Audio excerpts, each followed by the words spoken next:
چند دن پہلے ایک فون کال موصول ہوئی۔ وہ صاحب فرمانے لگے کہ عبدالوارث بھائی، میں ایک نو مسلم ہوں، کچھ عرصہ قبل ہی میں نے اسلام قبول کیا ہے، بس اسی سبب کچھ مسائل سے دوچار ہوں، آپ کی مدد اور رہنمائی چاہتا ہوں۔ میں نے ہمہ تن گوش ان کی تفصیلی بات سنی اور اپنے فہم و استعداد کے مطابق ان کی رہنمائی کرنے کی کوشش کی۔ میں نے اس نوجوان سے عرض کی کہ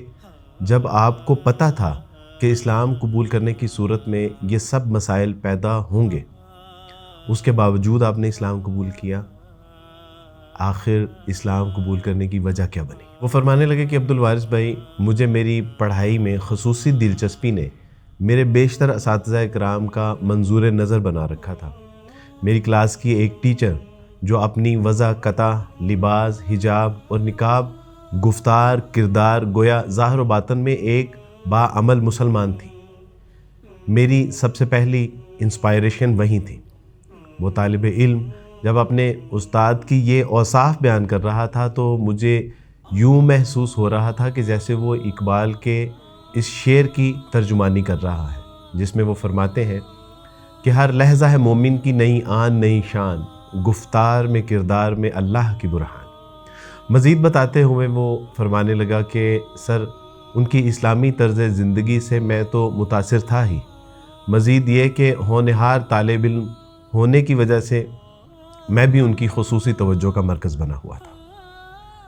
ایک دن جانے کیسے ان کے علم میں یہ بات آئی کہ میں مسلمان نہیں ہوں بلکہ ایک غیر مسلم ہوں، جس کے سبب وہ نہایت غمزدہ ہوئیں، پریشان ہو گئیں اور پھر وہ اکثر میری آخرت کے بارے میں پریشان رہنے لگیں۔ ان کی پریشانی کا اصل سبب یہ تھا کہ ایک ذہین فتین انسان میتھ کی تھیوریز کے ذریعے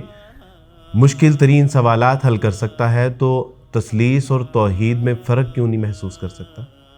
وہ پریشان تھی کہ یہ اسٹوڈنٹس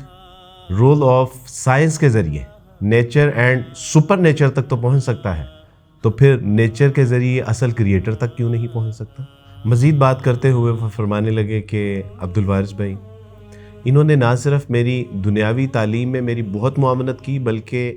حقیقی علوم و فنون سے بھی میری ویران زندگی کو سبز و شاداب بنانے میں اپنی تمام صلاحیتیں صرف کرنا شروع کر دیں۔ عبدالوارث بھائی، وہ محض ٹیچر نہیں بلکہ ایک حقیقی معلمہ تھی جس کو اللہ سبحانہ و تعالیٰ نے نہ صرف علم و فضل، گفتار، کردار، حکمت و دانائی بلکہ تقوی اور للہیت سے بھی سرشار کر رکھا تھا۔ شاید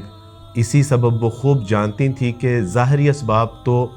قلبی ہدایت کا ایک حد تک ہی مداوا کر سکتے ہیں، لیکن اصل دلوں کو ہدایت کی طرف پھیرنے والا تو میرا اللہ ہے۔ بس پھر کیا تھا کہ تمام نمازوں میں دعا کے ساتھ ساتھ رات کی ایک ایسی نماز کو بھی انہوں نے اپنے اوپر لازم کر لیا کہ جب دنیا والے سو رہے ہوتے ہیں لیکن اللہ والے رو رہے ہوتے ہیں، یعنی تہجد میں مصلی پر گھنٹوں خاموش دعا کا مجسمہ بن کر اپنے آنسوؤں سے مصرف القلوب کے در پہ دستک دیتی رہتی، کیونکہ وہ جانتی تھی کہ وہ ایک اللہ ہی ہے کہ جو نہ صرف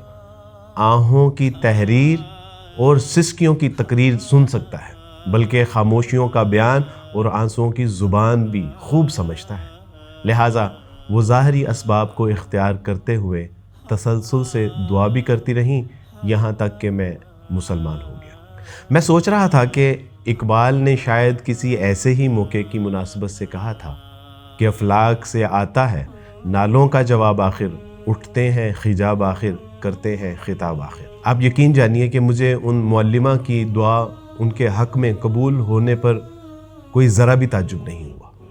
وہ اس لیے کہ انہوں نے دعا کے لیے در ہی وہ کھٹکھٹایا تھا کہ جہاں سے کبھی کوئی خالی ہاتھ لوٹایا ہی نہیں جاتا۔ یقیناً ایسے استاد خدائے واحد کی طرف سے نعمت اور انعام ہے کہ جو اپنی قوم، ملک، ملت کی دنیاوی کامیابیوں کے ساتھ ساتھ آخرت کی کامیابی کے لیے بھی کوشش کرتے رہے۔ میرا باپ وہ ہستی ہے جو مجھے آسمان سے زمین پر لایا، مگر میرا استاد وہ عظیم ہستی ہے جو مجھے زمین سے آسمان کی بلندیوں پر لے گیا۔ استاد کی عظمت بیان کرتے ہوئے سکندر اعظم کا یہ قول صحیح معنوں میں آج سمجھ میں آیا۔ ہمارے اس نو مسلم بھائی کے گھر والوں کی جانب سے خدشہ لاحق نہ ہوتا نا، تو اس شاغل علم کا نام ضرور ظاہر کر دیتا۔ اللہ سبحانہ و تعالی ہمارے اس نو مسلم بھائی کی حفاظت فرمائے کہ جس نے ابھی قبول اسلام اور ایمان کی قیمت نہ جانے کیسے، کتنی اور کب تک ادا کرنی ہے۔